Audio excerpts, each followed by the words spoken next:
चलो बच्चों, let's see the question. Question से form of alpha hydrogen in, यहाँ पर 2 compounds are given, 1 and 2 compound. ये 2 कंपाउंड का अल्फा हाइड्रोजन का फॉर्म कितना होगा? 8, 9, 10 और 11. की concept here will be alpha carbon. Alpha carbon हम किसको बोलेंगे? जो फास्ट कार्बन और adjacent carbon, first carbon attached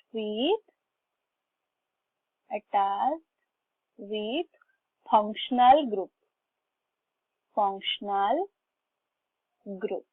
और यहाँ पर हम देखते हैं alpha carbon means the carbon adjacent to or first carbon which is attached to phenyl ring. ये होगा हमारा alpha carbon. Then alpha hydrogen क्या होगा? Alpha hydrogen is the hydrogen present in alpha carbon और hydrogen attached with the alpha carbon, उसको हम बोलते हैं अल्फा हाइड्रोजन. तो हमें क्या क्या कंपाउंड दिए गए हैं? जो कंपाउंड हमें दिए गए हैं वो क्या है? This is 1 compound. ये है हमारा फिनाइल रिंग, उसके साथ ये 2 substituent. This is 1 compound. Second compound is, this is the second compound, this phenyl ring with this is the substituent.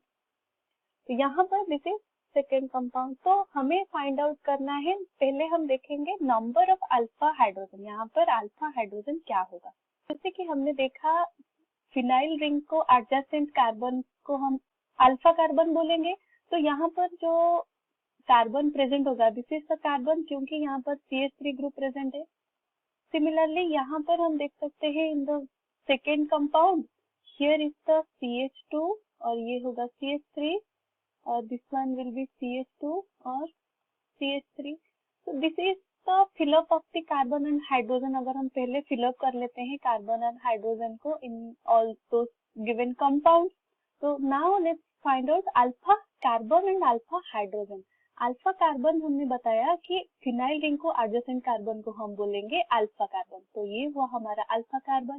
Similarly in the given second compound alpha carbon ये वाला होगा, this one will be the alpha carbon, क्योंकि ये carbon attached हुआ है with this phenyl ring.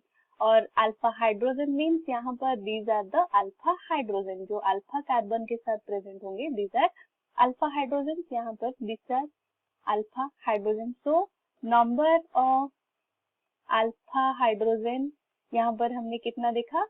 3 + 3 = 6. और यहाँ पर number of alpha hydrogen 2 + 2 that will be 4. So form of alpha hydrogen will be 6 + 4 = 10. So 10 is given in option C. This is the correct option. I hope you have understood it well. All the best.